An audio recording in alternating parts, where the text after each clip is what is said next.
ವೀಕ್ಷಕರೇ ನಮಸ್ಕಾರ. ಎರಡನೇ ಹಂತದ ಮತದಾನಕ್ಕೆ ಕೆಲ ದಿನಗಳು ಮಾತ್ರ ಬಾಕಿ ಇವೆ. 14 ಲೋಕಸಭಾ ಕ್ಷೇತ್ರಗಳಿಗೆ ಮೇ 7ರಂದು ಮತದಾನ ನಡೆಯಲಿದ್ದು, ಉತ್ತರ ಕರ್ನಾಟಕದಲ್ಲಿ ಆಧಿಪತ್ಯ ಸಾಧಿಸಲು ಬಿಜೆಪಿ ಹಾಗೂ ಕಾಂಗ್ರೆಸ್ ತೊಡೆತಟ್ಟಿ ನಿಂತಿವೆ. ಅದರಲ್ಲೂ ಎರಡನೇ ಹಂತದಲ್ಲಿ 4 ಲೋಕಸಭಾ ಕ್ಷೇತ್ರಗಳು ಜನರ ಗಮನ ಸೆಳೆದಿವೆ. ಹಾಗಾದರೆ ಈ ಪ್ರತಿಷ್ಠಿತ ಕ್ಷೇತ್ರಗಳಲ್ಲಿ ಗೆಲ್ಲುವ ಪಕ್ಷ ಯಾವುದು? 4ನೇ ಬಾರಿಗೆ ಗೆಲುವು ಸಾಧಿಸುತ್ತಾರಾ BY ರಾಘವೇಂದ್ರ? ದಾವಣಗೆರೆ, ಗುಲ್ಬರ್ಗಾ, ಬೆಳಗಾವಿಯಲ್ಲಿ ಬಿಜೆಪಿ ಮುನ್ನಡೆ ಕಾಯ್ದುಕೊಳ್ಳುತ್ತಾ? ಈ ಕುರಿತು ಮತ್ತಷ್ಟು ಮಾಹಿತಿ ನೀಡ್ತೀವಿ. ಅದಕ್ಕೂ ಮುನ್ನ ನಮ್ಮ ಚಾನಲ್ ಸಬ್ಸ್ಕ್ರೈಬ್ ಮಾಡಿ, ವಿಡಿಯೋ ಶೇರ್ ಮಾಡಿ, ಲೈಕ್ ಮಾಡಿ, ಕಮೆಂಟ್ ಮಾಡಿ.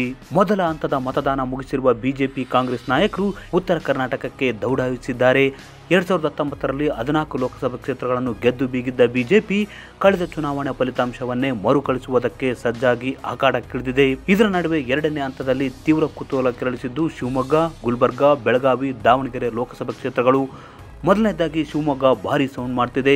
ಬಿಜೆಪಿ ಬಂಡಾಯ ಅಭ್ಯರ್ಥಿಯಾಗಿ KS ಈಶ್ವರಪ್ಪ ಅಖಾಡಕ್ಕಿಳಿದಿರುವುದು ಕೇಸರಿ ಕಲೆಗಳಿಗೆ ಸಣ್ಣ ಮೆಟ್ಟಗಿನ ತಳಮಳ ಶುರುವಾಗಿದೆಯಾದರೂ ವಿಜಯದ ಆತ್ಮವಿಶ್ವಾಸ ಬಿಜೆಪಿಯಲ್ಲಿ ಜೋರಾಗಿದೆ.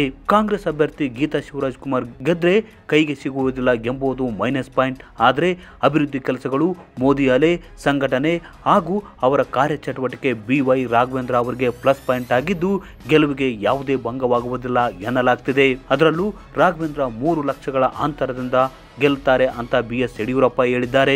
ಮತ್ತೊಂದು ಕಡೆ ಗುಲ್ಬರ್ಗಾದಲ್ಲಿ ಕಾಂಗ್ರೆಸ್ ಬಿಜೆಪಿ ನಡುವೆ ತೀವ್ರ ಪೈಪೋಟಿ ಇದೆ. ತವರು ಕ್ಷೇತ್ರ ಮರಳಿ ವಶಕ್ಕೆ ಸಚಿವ ಪ್ರಿಯಾಂಕ್ ಖರ್ಗೆ ಪಣ ತೊಟ್ಟಿದ್ರೆ, ಇತ್ತ AICC ಅಧ್ಯಕ್ಷ ಮಲ್ಲಿಕಾರ್ಜುನ್ ಖರ್ಗೆ ಕಾಂಗ್ರೆಸ್ ಗೆಲ್ಲಿಸದಿದ್ರೆ ನನ್ನ ಮಂಡಿಗೆ ಬನ್ನಿ ಅಂತ ಭಾವನಾತ್ಮಕ ಅಸ್ತ್ರ ಪ್ರಯೋಗಿಸಿದ್ದಾರೆ. ಇದರಿಂದ ಪೈಪೋಟಿ ಜೋರಾಗಿದ್ದು 50-50 ವಾತಾವರಣವಿದೆ.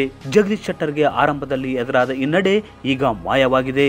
PM ಮೋದಿ ಸಮಾವೇಶ ಹಾಗೂ ಮಾಜಿ CM BS ಯಡಿಯೂರಪ್ಪ ಅವರ ಬಿರುಸಿನ ಪ್ರಚಾರದಿಂದ ಬೆಳಗಾವಿ ಲೋಕಸಭಾ ಕ್ಷೇತ್ರ ಬಿಜೆಪಿ ಪಾಲಾಗುವ ಸಾಧ್ಯತೆ ಹೆಚ್ಚಾಗಿದೆ.